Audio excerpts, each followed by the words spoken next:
Roshni and I negate Contention 1 is preventing an oil crisis. The BP Statistical Review of World Energy quantifies in 2018 that Saudi Arabia produces 12.9% of the world's annual oil production. Ending arms sales devastates the international oil market for two reasons. And the first is a price increase. Davies of The Guardian reports in October that absent U.S. support, Saudi Arabia has vowed to drive up oil prices from just $80 a barrel to over $400, more than double the all-time high. Rabia of Forbes quantifies in October that if Saudi Arabia withheld just 3 million barrels of oil per day, prices would quickly rise above $100 per barrel. History proves this trend. Meyer of NPR finds in 2013 that when the U.S. provided military support to Israel in 1973, Saudi Arabia cut off exports in retaliation, causing major economic downturn. Indeed, Al-Khalisi of CNN quantifies in October that this spike instantaneously quadrupled global oil prices. The second reason is increasing speculation. Even if Saudi Arabia doesn't actually follow through on their promise, Croft of RBC Capital Markets explains in October that a simple threat to withhold oil would drive speculation in the market, ultimately increasing prices anyway. Indeed, Wall Street Forbes continues in October that speculation of Saudi oil prices, more than anything, could cause a cyclical rise in oil prices. The impact is global economic downturn. Fouquet of the London School of Economics writes in 2016 that countries dependent on globally traded energy suffer when oil shocks drive up energy prices. Indeed, Zambia and Moody's Analytics corroborates in July that quickly rising oil prices have been a major cause of every recession since World War II, meaning skyrocketing Saudi Arabian oil prices makes a cataclysmic global downturn almost inevitable. That's devastating. As the United Nations quantifies in 2009, the 2008 global financial crisis pushed 90 million people into extreme poverty. In the words of Rabia, quote, "The havoc Saudi Arabia could unleash if it decided to use oil as an economic weapon would be tragic." Contention 2 is moving towards peace in Yemen. In 2015, a Saudi-led coalition of Arab countries intervened in Yemen's bloody civil war. Carlson, the New York Times quantifies in November that 85,000 children have died of starvation and 14 million more at risk. Fortunately, the U.S. is taking an initiative for change. Democratic Senator Shaheen and Republican Senator Young in September claimed the new wave of bipartisan efforts in Congress is, quote, "giving the Trump administration leverage to hold Saudi Arabia accountable." Past president ties literally every humanitarian initiative in Saudi Arabia to U.S. leverage in three ways. And the first is by facilitating the ceasefire. Rasmussen of the Wall Street Journal reports in December that after the U.S. ramped up pressure on the Saudi-led coalition, Yemen's government and the Houthi rebels have agreed to a ceasefire in embattled port city, a never-before-seen breakthrough in the 4-year conflict. The second is by opening food ports. Shaheen and Young continue that specifically after pressure from Congress in 2017, a Saudi-led coalition opened the ports it has closed as part of the starvation blockade of Yemen, allowing millions of people to access aid. Even better, True of the Independent quantifies in December the recent ceasefires caused both the rebels and the government to remove their military from key ports, where 80% of Yemen's food arrives, pushing 13 million out of starvation. The third is by fostering diplomacy. Neeson Baum of the Wall Street Journal explains that our leverage has pushed Saudi Arabia into serious peace talks, even creating the diplomatic space for the United Nations to broker the breakthrough ceasefire. Unfortunately, Rubin of the American Enterprise Institute explains in 2015 that diplomacy without leverage never works, meaning absent U.S. involvement, these opportunities would be absolutely impossible. Unfortunately, ending arms sales would devastate our leverage over Saudi Arabia. Meyer of NPR explains in October that the only reason we have such leverage over Saudi Arabia in the first place is because we supply the Saudi Air Force, meaning cutting off arms sales would destroy that leverage, causing all improvements in the Yemen crisis to burn to the ground.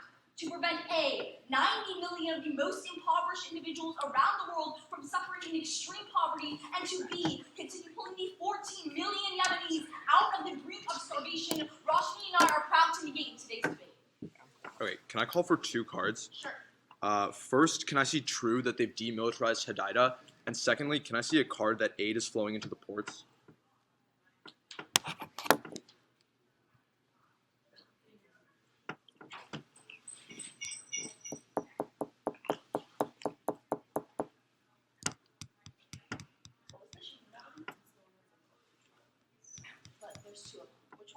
Okay, so the first one I want is true that they've demilitarized Hadida. And then the second one is on the same link or the same argument, which is that the ports are open and aid is flowing in. Like specifically that aid is going in. That's a different card.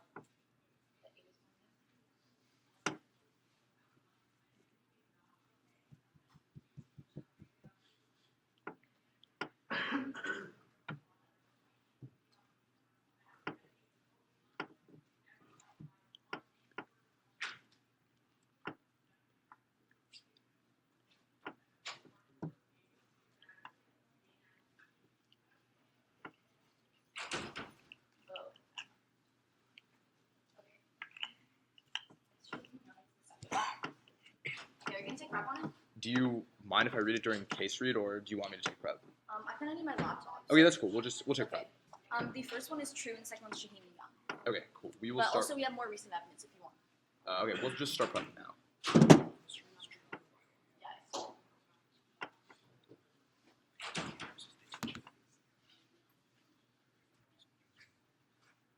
Okay, that's fine. That's cool. That was 12 seconds. Sounds good. Thanks so much.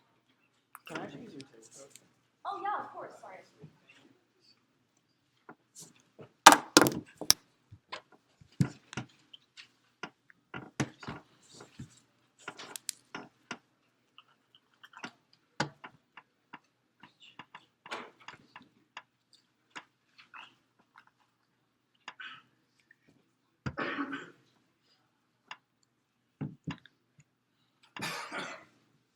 Is anybody not ready? We affirm Contention 1 is canceling flights. However, 18 of the New York Times reports that Saudi Arabia takes full advantage of the supply of U.S. weapons to strengthen their air force, which they primarily use to pursue their aggressive bombing campaigns and regional destabilization. For example, Muhammad R-17 of the National Interest cites that arms deal proposals include command and control network and surveillance capabilities for the Saudi Air Force. However, Rydell 18 of the Brookings Institute finds that ending the stream of U.S. weapons in parts of Saudi Arabia completely grounds the Saudi Air Force and inhibits them from future bombings. Halting Saudi airstrikes yields two key impacts. First is civilian casualties. Rydell concludes that since the beginning of the war in 2015, the Saudi Air Force has conducted over 100,000 bombing raids in Yemen. Catastrophically, Admiral Waka 18 of Foreign Policy confirms, finding that tens of thousands of civilians, including thousands of children, have been killed by Saudi airstrikes. Second is fueling a famine.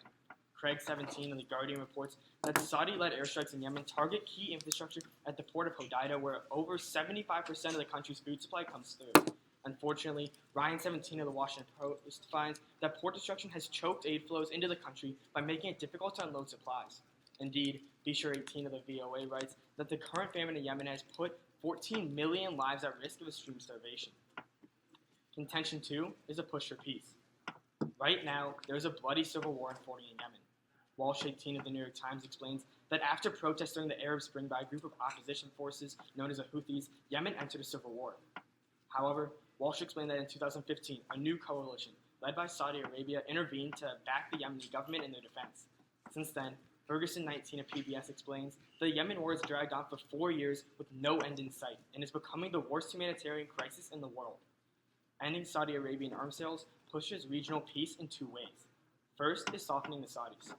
Goldenberg 17 of Foreign Policy explains that the current foreign policy with Saudi Arabia has essentially given the kingdom a blank check to pursue whatever policy they like and has made them overconfident in pursuit of their goals. Accordingly, Drow 17 of the Cato Institute finds that arms sales to Saudi Arabia increase their confidence in success and thus increase their motive to go to war. Unfortunately, this aggressive mindset has pushed a zero-sum game for Saudi Arabia and Yemen, as Bazi 18 of the Atlantic reports that the U.S. has convinced Saudi Arabia that they should try and win the war in Yemen instead of agreeing for peace. However, Bazi furthers that if the United States were to remove its military support for Saudi Arabia, they'd be far more likely to back into a peace settlement. Second is moderating the Houthis. Leaf of the University of Texas reports that as time has progressed, many Houthi fighters have shifted their paradigms to being anti-Saudi Arabia instead of pro-Houthi. However, Feltman 18 of Foreign Affairs explains that by drawing down Saudi Arabian militarism, Houthis would come to the negotiating table given they no longer be able to spin the crisis as Saudi aggression. As such, Leaf contests that the Houthis will most likely follow through with a peace settlement if they trust Saudi Arabia not to militaristically roll over on any agreements. Critically, Byman 18 of Foreign Affairs furthers that prolonging the crisis will only increase Houthi dependency on Iran, which fractures chances at real peace since Iran views the crisis as a cheap way to bleed its enemy. Thus, ending arms sales are the only way to precipitate peace in Yemen, as McCarran 19 of The Guardian reports this week that the recent attempts to pacify the Yemen conflict are practically dead since neither side took it seriously. This is critical, since the UN concludes that prolonging failed peace efforts could kill up to 250,000 more people. Thus, we affirm. Are we good for props? Yeah. Is it okay if I get the first question? Yeah. You good? Yep. What is your own Riedel evidence concluded the best way to resolve the conflict? I'm sure you can tell me. Yeah. What the Riedel evidence says is that the best way to solve the crisis in Yemen is to use our leverage that we have over them in order to get them to do what we want. Isn't that what the con provides? Okay, no, because what we tell you is that leverage only matters when you actually get their desired results, right? So you talk about ceasefires, They are. but Saudi Arabia has literally violated this ceasefire over 1,000 times. They can go and make all these promises to try and satisfy us using our leverage, but it doesn't matter if they don't Yeah, I actually do it. understand your response. You're going to tell me there's been 1,000 violations. Rashid's going to read you evidence that says from a professor named Joshi that even if there are violations in the long term, when they come back to the negotiating table, which is what is happening in Yemen, it specifically shows that it builds a relationship of trust with peace in the long-term problem. Okay, but it doesn't build a relationship of trust if Saudi Arabia just keeps going back on what they're saying. It does. If they just say that they're not going to, and then they violate it 1,000 times. Red Sea having even more Okay, no, but at the same time, we've had a ton of peace treaties, and literally nothing's happened. No, Can I ask you a question? we only started them in December, and I would argue every No. single time they release more Are you saying that the first prisoners, peace talk in more Yemen troops. was in December? No, one happened in 2015, but the only There time was the another one in U.S. brought them to 2010 the too. table, the only time U.S. brought them to the table and started using its leverage was in December, which was the first peace talk. And since then, they violated peace talks every time. Can I ask you a question on your first contention? Yeah, go ahead. Okay, so why would Saudi Arabia want to cause a global recession? Because that's As a their form of impact. retaliation. Okay, so you're saying they're gonna just make the entire world economy just go into recession, be terrible to get back to the United States? There's the two links are first that they would be so mad that even if they know it hurts their own economy, they themselves have literally vowed to increase it from $80 a barrel to $400. But then the world evidence says even if they just say that, as an empty threat, it would drive speculation in the market and increase the price. Okay, no, but the rest of the speculation would depend on people actually believing that they're going to do it. But Saudi Arabia, it makes no sense for them to tank the world economy when their entire economy itself is literally based on exports. They're not going to tank everyone else's economy if their economy is completely dependent on being oil. Okay, what did they do in 1973 when they were mad at the U.S.? Okay, so that's a completely different situation No, it's because not. It was OPEC. exactly the same thing. They were mad that the U.S. was supporting Israel, so what did they do? Okay, they literally came back a few months. They increased the price of oil, which Al-Khalisi says quadrupled global oil They prices did and caused first. a recession. Okay, but then they came back to the United States because they knew it would be really bad in the long But term. they caused the recession, right? In 1973? Yeah. I'm sure you can tell me, did they? Yes, they did. They quadrupled oil prices and caused an economic downturn. Do you have a question? Okay, but keep in mind, their impact is from 2008. It's from a really long time ago. If you want to look at what's happening right now. Every single past precedent shows that Saudi Arabia, A, has these rhetorical threats which drives speculation, and B, as long as, on their if you can't explain to me why they would want to cause a global recession, then it doesn't matter today. They would be so mad at the U.S. that they said it themselves. The evidence from Davy specifically says, they say, if you sanction us, if you cut off arms sales, we will increase the price of oil from $80 a barrel to $400 a barrel. It's very explicit. I say the regime itself is the most trustworthy. They're not going to ruin everyone's economies to get back at the United States. They literally did. All right.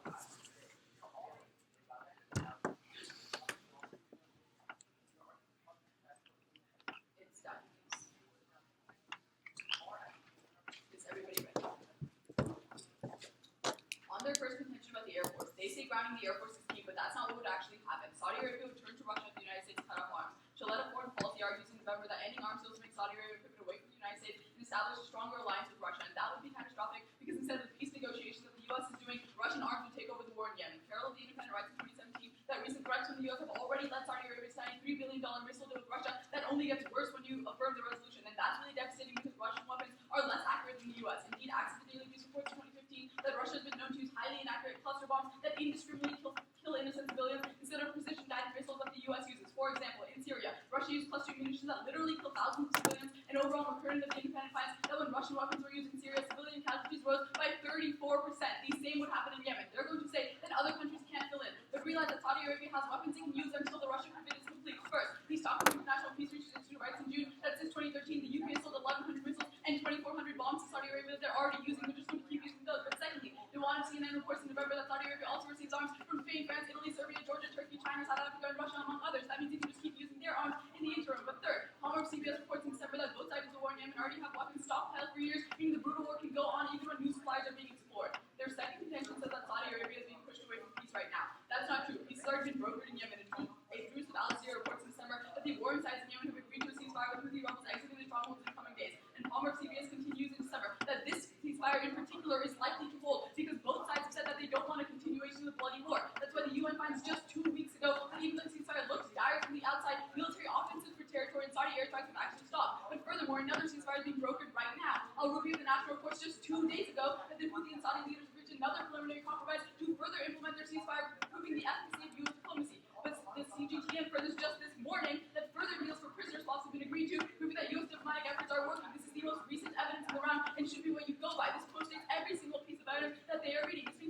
tell you that Saudi Arabia getting more aggressive is obviously false, considering that they're literally negotiating with the Houthis right now. They're going to say that these ceasefires keep breaking. But even if you believe their argument that ceasefires keep breaking, that's not necessarily a bad thing. Professor Joshi of Notre Dame University studies 196 peace deals from 1975 to 2011 and finds that, quote, ceasefires can create a virtuous cycle, making future pauses more likely because each ceasefire creates a better sense of trust both with the enemy and with the media, over time creating the conditions for durable peace. This is exactly what happened in Yugoslavia and the Korean Peninsula, and she says it's going to happen again in Yemen if we continue with the ceasefire process that is only possible in the Khan world. But then they say that peace is possible in their world, because the Russian pivot precludes this. Professor of International Conflict Resolution Fayad at the Doha Institute of Rights in June quote, Russia's conflict mediation approach is effective when freezing conflicts rather than resolving them. 3 warrants. First, Russia tends to end conflicts by creating a severe imbalance of power that decimates one side so completely that peace is temporarily forced upon them, but they find that that makes war more likely to break out in the future. Secondly, long-term peace requires a serious financial commitment, something that Russia has never done, but the U.S. has vowed to do so. Third, Freiheit finds that Russia's military and diplomatic involvement rewards dictators who serve Russia's interests rather than civilians' calls for peace and justice that not only A, makes civilian casualties worse, but it B, means that long-term peace never arrives. That's why you look to the U.S., which has always been the beacon of human rights, and that's why we've been the most effective in actually creating long-term peace. On what they tell you about the Houthis. But Palmer of CBS continues in December that the Houthi leader himself has said that their quest is peace because the war is getting far too bloody for them. If the Houthi leader himself is telling you that they don't want to engage in the war anymore, it is obvious that the Khan position is working, aka our leverage is working. The leverage that we talk about is uniquely key in the situation because the Meyer evidence from case tells you that it's U.S. leverage in particular that has been possible to create the diplomatic space necessary for these continuous ceasefires to be brokered. The weighing is very, very clear here. If you vote pro, you get a short-term lull in fighting because Saudi Arabia has a temporary decrease in their military. In the long term, Russia takes over, civilian casualties get far worse. In our world, you get these same short-term lulls in fighting because of the ceasefires, but you eventually also get long-term durable peace because we finally reach a peace agreement that holds. It is very easy to vote calm. Okay. Can I real quick see that you cited the Notre Dame evidence about how ceasefires are good because they lead to a better one in the future? Can I see where it mentions Yemen? I can give you the part for it. Okay, yeah. I just Is it the Joshi evidence? yeah. It cites 157 like Civil War But conflicts. in rebuttal, you said, and specifically, she concludes this would happen in Yemen too.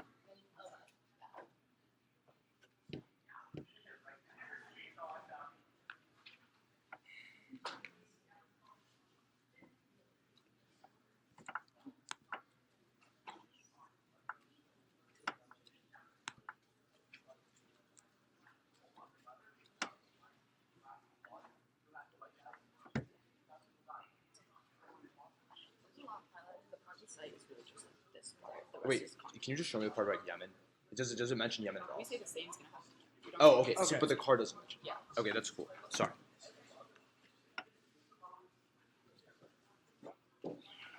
Okay. So I'm going to respond to her rebuttal first, and then go down their side of the flow. Can you talk louder? Oh yeah, sorry. I'm gonna respond to her rebuttal first, and then go down their case. Is everybody ready? Cool. Start with our first contention on airstrikes. They tried to turn it by saying they would pivot to Russia, but there were 2 responses. First, Hartung from the Center for International Policy explains that it would take decades to pivot to Russia. This is really important because in the short term, they literally couldn't be able to, and the airstrikes that are killing thousands of Yemeni civilians wouldn't happen. But then secondly, Cavalry of the New York Times explains that literally Russia would not want to pivot to Saudi Arabia because they're aligned with Iran, Saudi Arabia's mortal enemy. If they are aligned with Saudi Arabia, that would be like turning back on their mortal enemy. You can't have your cake and eat it too. In that sense, they're not going to pivot to Russia for a long term, or at least replace U.S. weapons. But then they talk about stockpiles, and they also talk about how U.S. weapons are going to supply other people. But stockpiles don't matter if you don't have the Air Force capabilities to drop the bombs in the first place. And Arrival evidence explains that if Washington is to halt the flow of arms to Saudi Arabia, they literally lose their ability to use their Air Force. But then secondly, their Duwan evidence also concludes that the U.S. is head and shoulders above every other arms exporter to Saudi Arabia, who supplies 61% of their weapons. Clearly, the U.S. is going. If the U.S. pulls out, they lose literally almost 2/3 of their weapons. They don't have the ability to continue fighting the war. Insofar as they don't respond to either one of our impacts, you can clean flow them through. They're both specific to Saudi Arabian airstrikes. And insofar as our Arrival evidence concludes that if you end arms sales, you end Saudi Arabia's ability to continue their aggressive aerial campaigns. You save the thousands of Yemeni civilians who are dying from airstrikes and famine.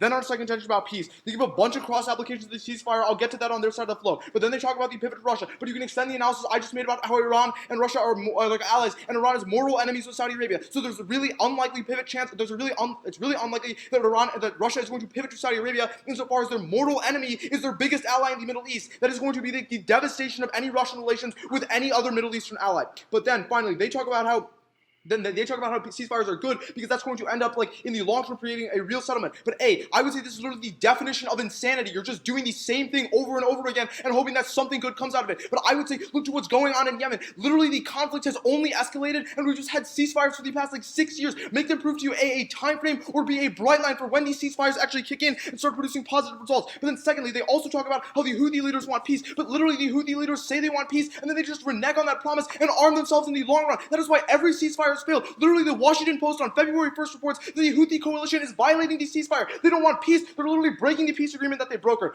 Onto their side of the flow. First on oil. Literally the impact disproves the link. No way Saudi Arabia is going to trigger a global oil crisis in 2018 or 2019 when the global economy is so interconnected because they would suffer too. But first on their link about a price increase. Two responses. First, Kemper Reuters explains that Saudi Arabia would never increase prices because it would tank their reputation in the international oil market. And insofar as Saudi Arabia is losing market share because producers like the United States are gaining, they can't afford to do this now. But then secondly, Cunningham of Oil Price 18 reports that Saudi Arabia would never do this also because it would facilitate a quicker shift to green technology. This is going to be really devastating for Saudi Arabia in the long run because if countries switch to green technology, there's no incentive to go back to oil and Saudi Arabia loses their export economy. But then on speculation, literally you can drop the argument because speculation would have already kicked in because Saudi Arabia threatened to increase oil prices after Khashoggi, but nothing happened. But then B, the energy minister of Saudi Arabia literally came out a week later and said we're never going to spike oil prices because we know it's going to kill our own economy. Insofar as speculation is never going to happen, you drop the argument there. But then on peace, they go really hard for the idea that leverage is good. But leverage doesn't mean anything unless you actually follow through on the threats. There are three responses why leverage never works. First, Bossi explains that the U.S. has actually never taken away arms sales to Saudi Arabia sufficiently to trigger any leverage gains. But then secondly, Rioso of Boston College explains that Saudi Arabia literally lobbies the U.S. government so there's no way they'd be able to produce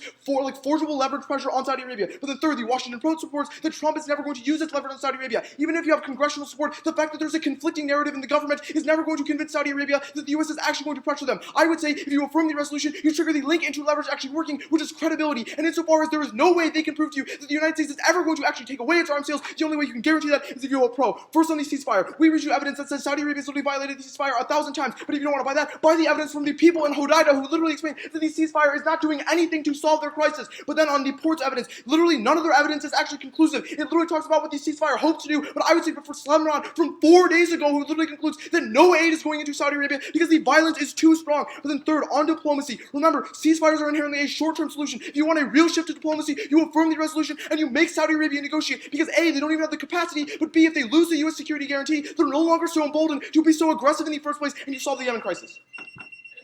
Yeah. So you say that Russia is aligned with Iran forever, so they would never align with Saudi Arabia. Why did they sign an arms deal with Saudi Arabia 2 years ago? Yeah, sure. So tell me how big that arms deal was. $3 billion.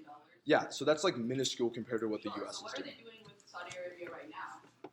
I don't know. You can tell me. They're planning another deal for S-400 missiles that's worth even more money. Right. So if they're so Sure, aligned sure, with Iran, sure. why are they literally selling arms to Saudi Arabia? So they are selling arms to a minuscule amount. My analysis still stands in the sense that if they were to replace the United States as the biggest security guarantor to Saudi Arabia, that would literally be like telling your mortal enemy, hey, I'm going to side by you the entire way, but I'm going to arm your enemy at the same time so they can fight you on the battlefield. That's not going to happen. They're not going to get to the same level. Okay, you're reading me evidence that says they're doing it, but I'm telling you they're just taking baby steps. They're never actually going to make the leap that the U.S. is solving.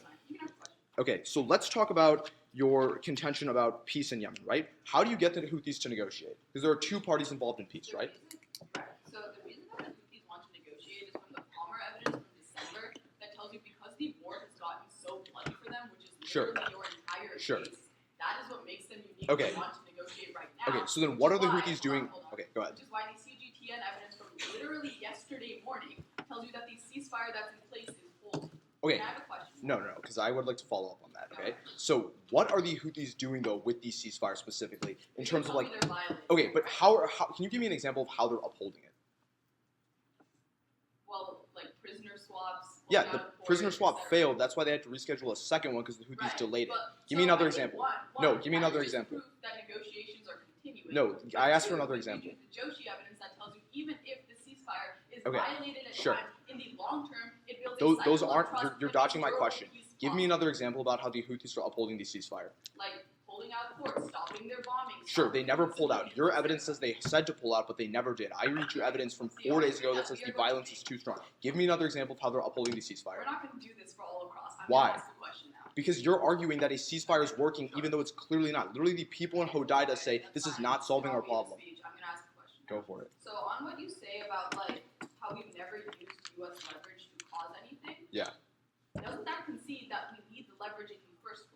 Wait, what? So, repeat your question. So how are we going to ever push for peace if we have no leverage over them? Okay, These things that exactly. cut arms are leverage Okay, is gone, so right? your argument about leverage is inherently an AF argument because leverage relies on the fact that you would actually take action. But insofar as Well, negating I means would you say don't that- change your course of action, that means that Saudi Arabia knows that we can just. They literally killed a journalist in Right, October so, I and mean, suffered again, no I would repercussions, say right? the So concept they're of like leverage- really belligerent right now. The concept of leverage is reliant on the threat to cut off. No, it's reliant Not on actually credibility. cutting off Threats don't matter unless there's credibility to back So, them. okay, And so unless the you're just saying- U.S. okay. doesn't actually follow through, there is no credibility to back a So, blanket final assertion. clarification, you're That's just gonna go for like cutting off the Air Force's peace, right? No, I'm going for the fact that you remove the U.S. security guarantee and you actually follow through on what's happening. Where are you going with that?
The order is going to be quick on oil, and then on Yemen, and then weighing at the bottom.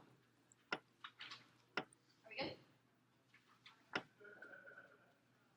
On oil, we can see the deal with the mass speculation where you really vote versus on the crisis in Yemen. Literally, all they say is the U.S. was unsuccessful in the past. Value our evidence because everything they say is from 2017 and 2018. We post it. Everything they say is dreadfully outdated. We win this in 3 ways. First is on the ceasefire. This ceasefire is different for 6 reasons. First, Palmer from above says it's going to hold this time because both sides have been decimated so much there is no way they want to stay in the war in the long term. But then Bruni says 2 days ago there have been even more initiatives every day. The fact that they continue to have more compromises each day is showing that progress is being made unlike before. But third, they want recency. Here it is.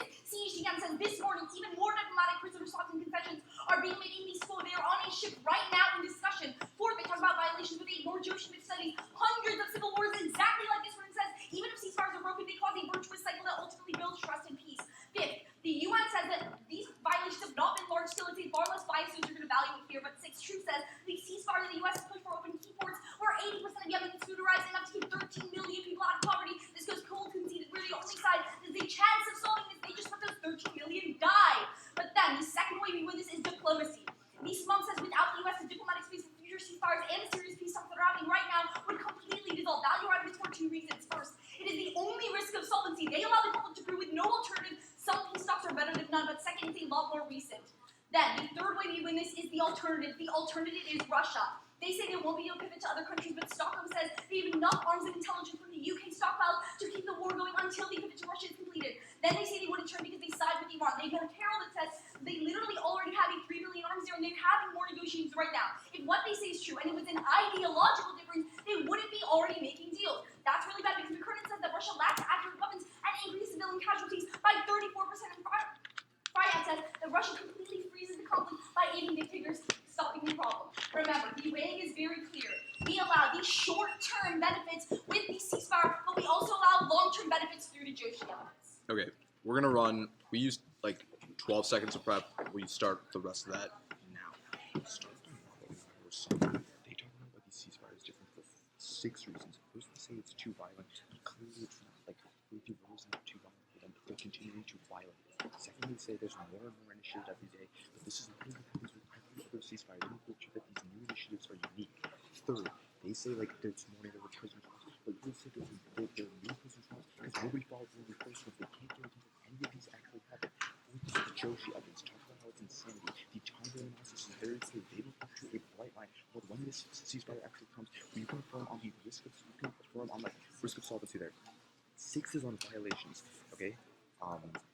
They say that all the violations are minor, and then group 6 and 7, and say Slamline News finds 4 days ago the violence is too strong. The fact that 8 is not able to get in the country. Clearly, the violations are preventing actual progress in the Yemen conflict. What? 8 is not going in. It's too violent. Okay. Then on diplomacy, they say they offer the only risk of solvency. Let's say then let's go to outside of the okay. No. Then on alternatives, they don't. Should I do Air Force first? Yeah, say on Air Force, your first voting use airstrikes. Talk about how right out stocks like spare parts, stockpiles, Russia doesn't matter insofar as the U.S. controls the link into Air Force capability. Okay, that's how the extra 2 impacts claims. Okay, but then on Yemen, make sure this is a little bit on Yemen and peace. Respond to alternatives by saying they cannot give you an example of how Russia's going to fill the U.S. gap. It's because it's like they're mortal enemies of Saudi Arabia. They're allies with Iran. They would never do it for Saudi Arabia. They would never fill the U.S. gap. Okay? Then you know how we solve with both parties, but they have no solid difficulties we do. Okay. That's cool. time.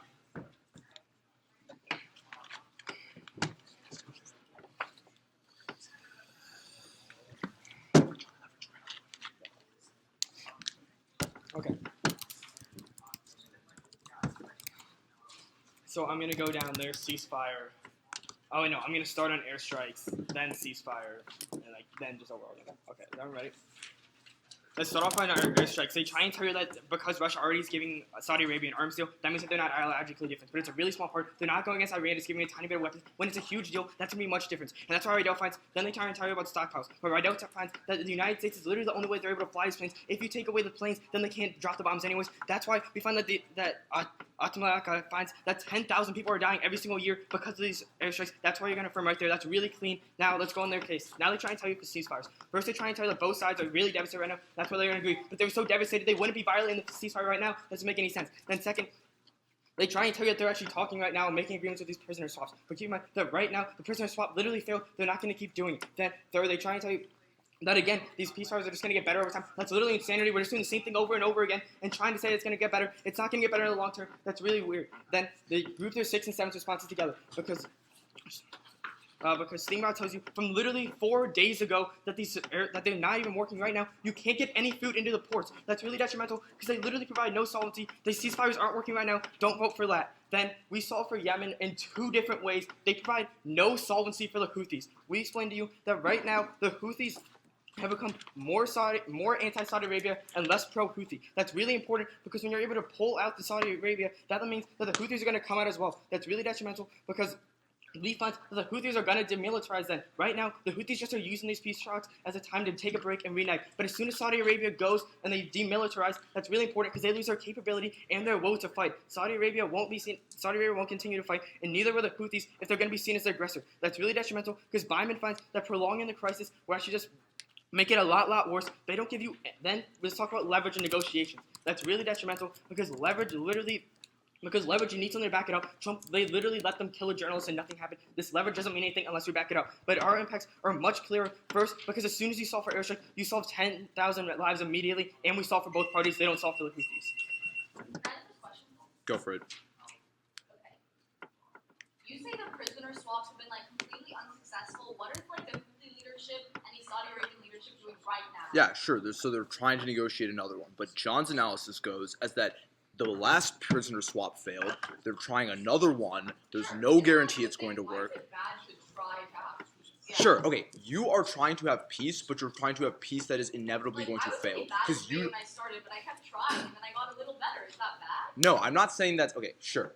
You got better because you actually made an effort to get better. But the difference is Saudi Arabia and the Houthis aren't making a concerted effort. Going all the way to the Red Sea to get on a ship is Saudi Arabia, okay, the Red Sea is next to Yemen and Saudi Arabia. It's not like a big deal. But secondly, you can go to the Red Sea and you can spew a lot of rhetoric and then you can go back home and say, psych, none of that's actually going to happen. Can you articulate to me why the process of trying to continually have ceasefires is a harmful process? Yeah, because you're literally portraying the idea that we're going to get peace, right? And everybody thinks you're, okay. I want to know what specifically that causes that is bad. Okay, it gives the Houthis a chance to rearm themselves. We explained very clearly Rearm that, themselves with what?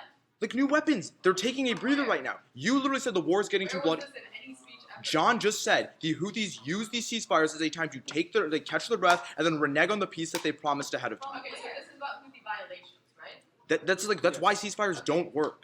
Like, why has the okay. Okay. Houthis are going to rearm and then violate the ceasefire and it's going to keep Can you answer me this question? Yeah. Why has the conflict escalated consistently since 2010 if we've had ceasefires like almost every year? Yeah, so the only time that the U.S. actually started using its leverage was in December when they brought them to negotiate. That's why, like, the Okay, past ceasefire sure. fell through, But this wait, one hold keeps on. going, like, Saudi every Arabia month. signed on. Wait, hold on. Saudi Arabia signed onto ceasefires in 2016, like 2015, Yeah, and but other it wasn't times. with U.S. leverage. Like, this time Okay. specifically, what the evidence we read you from Shaheen and Young says is that, like, the Trump administration is now on board and they have uniquely Sure. now So- used leverage. So when does it is this leverage infinite, right? So like, Saudi Arabia is now bound completely to U.S. leverage. They're not going to be able to Saudi renege. Arabia is bound to the fact that U.S. pressure creates diplomatic space for negotiation. Yeah. When you remove U.S. pressure by removing arms sales, there is no more pressure on Saudi Arabia. They can do whatever they want because the U.S. will never punish them. Yeah. And at that point, the evidence that we read in the case tells you there is no more diplomatic space for future ceasefires But ever. here's the thing, we're the only ones, like, even say you're right about some sort of violation, we're the only ones that provide any risk of solvency towards a positive trend. No, you're not, because literally all your solvency has come in a time where conflict has escalated. What is the only solution to, like, conflict? Peace. Peace, right? Yeah, How sure. does peace come? When you get negotiations. Right, exactly. Yeah. Peace negotiations create the long-term peace in Yemen, right? Yeah. No, because all these Why is negotiations. Yemen different from the Okay, other 200 you're missing the analysis. You're missing the conflicts analysis. provided? You're missing the historical analysis that these negotiations are always short term and they fail. Okay, right? Okay, cool. We're running the 25 cents.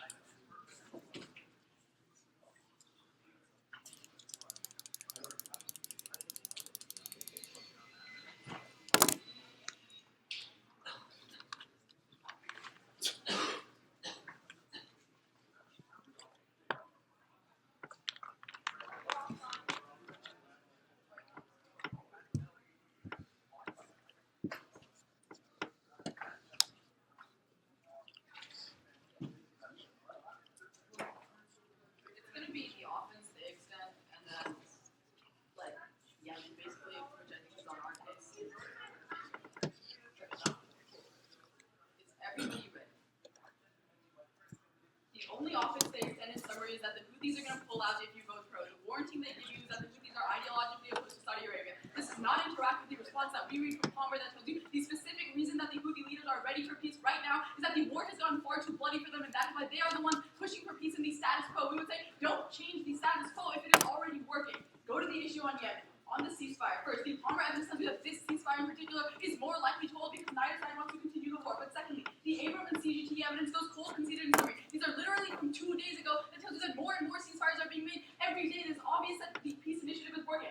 The really easy to place to vote on this is the Joshi evidence. The only response you get in summary is, quote, that's really weird. Sure, it's weird, but it's awesome. They look at 196 peace deals over 20 years and they find that every single ceasefire you have creates a virtuous cycle of trust, and that trust building is what eventually leads to long-term peace. The weighing is so easy. In the pro world, sure, you might get a short-term lull in fighting, but war is just going to break out again once Russia comes in, which we'll get to later. But in the con world, you finally get a chance at long-term peace, which saves you 22 million people that are at risk of starvation right now. That's why the UN evidence concludes that this ceasefire in particular has stopped Saudi offensives and has also stopped Saudi airstrikes. You get the short-term lull in peace they're talking about as well in the con world. Then, something they drop in their summary is the diplomacy evidence that we read you. The Nissan evidence is very particular in telling you U.S. pressure is key to creating the diplomatic space that has only ever brokered peace talks in the region. When you let go of U.S. leverage by voting for the pro, that means that no future ceasefire can ever take place because nobody is there to broker the diplomatic space that you need. But then, on Russia, the response you get in summary is that you can't fly a plane without the U.S. This does not respond to the Stockholm evidence that says this does not reflect the British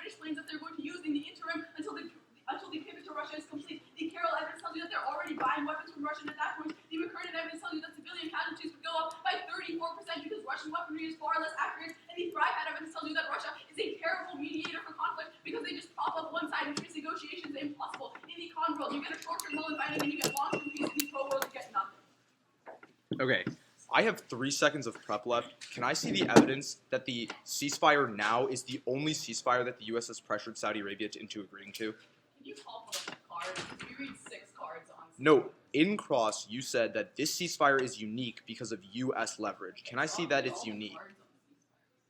Wait, you said the uniqueness comes from U.S. leverage. That says,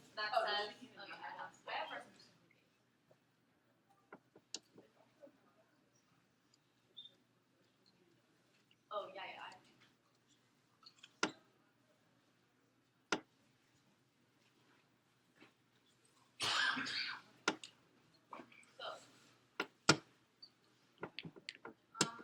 I don't know how I'm gonna explain this in 3 seconds. I'll just explain it out of Wait, okay. Does it just say anything about like the uniqueness about this ceasefire compared to other ones? Yeah, definitely. So it says, Okay. so we say that it says that they have now changed to bipartisan efforts in Congress to pass legislation to hold it accountable. And Rasmussen says, because of Washington's ramped up pressure, now they've agreed to a ceasefire. Okay, that's cool. Then I like prep. Thanks for doing that. No, I'm just gonna read off my paper. Okay, so the order is going to be airstrikes, and then Yemen. I'll be the bouncer. I'll keep them out. Things out there. Okay. Airstrikes in Yemen. Is everybody ready? Cool. You can vote for us on airstrikes. Their only response to this is that A, stockpiles exist, but then B, Russia will fill in the long term. But that does not interact with the Rydell evidence, which explains that the U.S. arms sales to Saudi Arabia control the link in their ability to fly these planes and drop these bombs in the first place. U.S. arms sales provide a lot more than just the weapons itself. They provide the training and the spare parts. That is why Rydell concludes, quote, if Washington halts its arms sales, Riyadh and Saudi Arabia's Air Force will be grounded. That's how we access our true impacts on civilian deaths and famine, because our evidence from Al-Muwatakil explains that Saudi Arabian airstrikes killed over 10,000 Yemeni civilians. This is A, the cleanest impact in Iran because there's no defense on it, but B, it's the strongest link because it's binary. Either they can fly the planes and kill people or they can't. The Yemen debate is really messy, but here's how we solve for that too. On ceasefires, they get up here and read a ton of evidence about why this ceasefire is unique. But I will say, and consistently, every time they read that this ceasefire is unique, it's literally just a chance that it's going to create something better. But if you look at what's actually happening, nothing is changing. Our Slemrod evidence from 4 days ago that John extends explains that the violence is too strong, that none of the aid that was promised during the ceasefire is actually getting in. Instead, all that's happening is both sides are just reneging on the ceasefire that they said they're actually going to create. They say that the ceasefire is so great because of U.S. leverage, but literally, leverage does not mean anything unless you actually enact on it. That is why our evidence about Saudi Arabia violating the ceasefire over 1,000 times still stands, because even if it's minor, there's been no real progress insofar as all ceasefires come under times where the conflict has escalated. The only world where you get the U.S. leverage and create a solution is when you affirm the resolution and you actually take away the arms from Saudi Arabia, because when you do that, our Bazi evidence explains clearly that Saudi Arabia is forced to agree to a peace settlement. They can no longer pursue their militaristic route. But then also on the Houthis, their only analysis for how they solve for the Houthis is that the war is too bloody. But literally, our letter of evidence comes from February 1st and explains the Houthis are also violating the ceasefire. They use these ceasefires to rearm. You only get them to negotiate when Saudi Arabia chooses to also. That's why you affirm. I'm so sorry. No, it's okay. It's okay.